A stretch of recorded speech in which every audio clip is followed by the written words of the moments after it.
आज आजकल इंडिया में heart attack, diabetes, hypertension, stress और हार्ट फेलियर के केसेस बहुत बढ़ गए हैं। और मैसिव हार्ट अटैक यंग लोगों को भी आता है, पतले लोगों को भी आता है, फैटी लोगों को भी आ सकता है, क्योंकि डाइटरी लाइफस्टाइल, सेडेंटरी लाइफस्टाइल, फिर स्ट्रेस फैक्टर, एनवायरमेंटल पॉल्यूशन और दूसरे कई परिवार जैसे कि डायबिटीज़ वगैरह उसमें रोल प्ले करते हैं।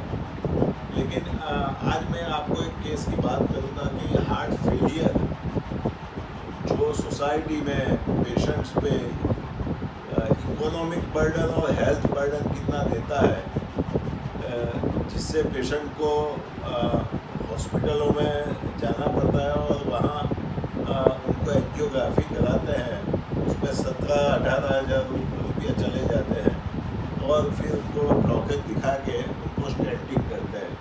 लेकिन आज हमारे पास अब्दुल भाई पेशेंट है कि जिनको अब्दुल जब्बार शेख पेशेंट है, उनको 25/11/2022 को सीवियर चेस्ट पेन हुआ था और वो सडनली एक अहमदाबाद की well known institute, heart institute में रश कर गए और वहाँ उनको थ्रोम्बोलाइटिक दिया गया और उसके बाद उनकी एंजियोग्राफी की, उनको स्टेबलाइज करके। तो एंजियोग्राफी में एक नली 90% ब्लॉक थी और सीवियर मैसिव हार्ट अटैक था। जो मेन नली है वो ब्लॉक थी, एलएडी, और उनका पंपिंग लेफ्ट वेंट्रिकल का 30%, 27 से 30% हो गया था, बराबर। तो ये पंपिंग आप देख सकते हैं कि उनका जो इजेक्ट्स, ये पंपिंग है 30% LVEF, और सीवियर उनको रीजियोनल वॉल मोशन एब्नॉर्मलिटी थी और दूसरे सीवियर एकाइनेटिक कंडीशन थी। उसके बाद उन्होंने डिसाइड किया कि मेरे को स्टेंट नहीं डलवाना है, क्योंकि क्लिनिकली ही वॉज स्टेबलाइज्ड, उनको कोई सिम्टम नहीं थे, लेकिन जब वो चलते थे तब उनको सांस फूलती थी और दुखावा होता था। तो फिर उन्होंने, उनके रिश्तेदारों ने हमारे यहाँ ट्रीटमेंट लिया था। हाँ, उनके रिश्तेदारों ने डॉक्टर हितेंद्र साहब का एड्रेस दिया, heart and vascular care advance ECP centre का। तो फिर वो यहाँ पे आए, तो हमने उनको मेडिकल ट्रीटमेंट पे से स्टेबलाइज कर दिया और फिर ECP ट्रीटमेंट तुरंत चालू की एंजियोग्राफी के 12 दिन बाद। और सब्सटेंशियली 30% पंपिंग जो आज दिखा रहे हैं 25/11/2022 को उनका लेफ्ट वेंट्रिकल इजेक्शन फ्रैक्शन 30% दिखा रहा है, सीवियर LV डिसफंक्शन।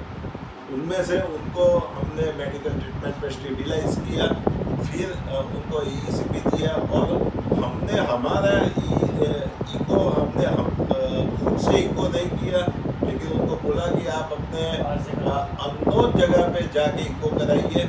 तो उसमें 60% LVEF निकल के आया और आज उनको सांस नहीं है, उनको दुखावा नहीं है, उनकी एनर्जी बढ़ गई है और दवाइयाँ कम हो गई हैं। तो अब्दुल भाई से आप बात कीजिए। अब्दुल भाई बात कीजिए आप। हाँ, मेरे को अटैक आया था, मेन नली जो थी वो मेरी ब्लॉक थी, तो उसमें मेरे अपेक्स में एंजियोग्राफी कराई थी, उसमें मेरे को स्टेंट डालने का बोला था। लेकिन मेरे एक फ्रेंड है इमरान मंसूरी, उन्होंने एक एड्रेस दिया था हितेन शाह का, जो मकरबा में है। तो वो मैं यहाँ पे आया और मेरी फाइल दिखाई, तो उन्होंने मेरी ट्रीटमेंट शुरू की। तो ट्रीटमेंट शुरू की 35 दिन मेरी ट्रीटमेंट चली। लेकिन आज मैंने जो कराया, मेरा रिपोर्ट जो निकलवाया, उसमें मेरी 60% आई मेरे ये, और मेरे को बहुत फ़ायदा है, उससे बहुत अच्छा है। 30 में से आपका 30 में से 60। आपका जो 25 तारीख 11/2022 में 30% EF का है, हाँ। LVEF, लेफ्ट वेंट्रिकल का EF 30% था, 30% उससे मेरे था। को 60% आ जाए। उससे इम्प्रूव Pumping। होके ECP के बाद 60% EF हुआ विदाउट रीजनल वॉल मोशन एब्नॉर्मैलिटी, बगैर स्टेंट डाले। हाँ। और आज उनको कोई सिम्टम्स नहीं है। He is with less medicine and he is working efficiently, उनकी एनर्जी बराबर है, उनको कोई सिम्टम नहीं है और बहुत कम मेडिसिन पे अब वो हेल्दी लाइफ जी रहे हैं। चौथे माले पे मैं चल के सीढ़ी चल के आ सकता हूँ आराम से। आराम से उतर वो सकता हूँ। 4th फ्लोर या 5th फ्लोर पे सीढ़ी चढ़ के without any dyspnoea, pathological dyspnoea वो आ सकते हैं। 12 घंटे में काम कर सकता हूँ पूरे मेंटेनेंस से। आप कोई वॉल्यूम ओवरलोड नहीं कोई है, तकलीफ नहीं। कोई डिस्पनिया नहीं है, कोई फटीग नहीं है, कोई एंजाइना नहीं है। तो आज उनका हार्ट ECP से रिवास्कुलराइज हो गया, रिजनरेट हो गया और पूरा हार्ट इतना रिवास्कुलराइज हो गया कि फ्यूचर में उनको जो उनकी लाइफ एक्सपेक्टेंसी है वो बढ़ गई, और क्योंकि पंपिंग बढ़ गया 30 से 60% हो गया, और फ्यूचर में उनको कोई भी तकलीफ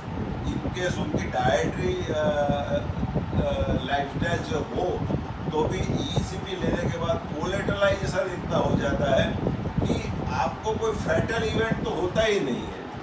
that is the basic. Okay, thank you.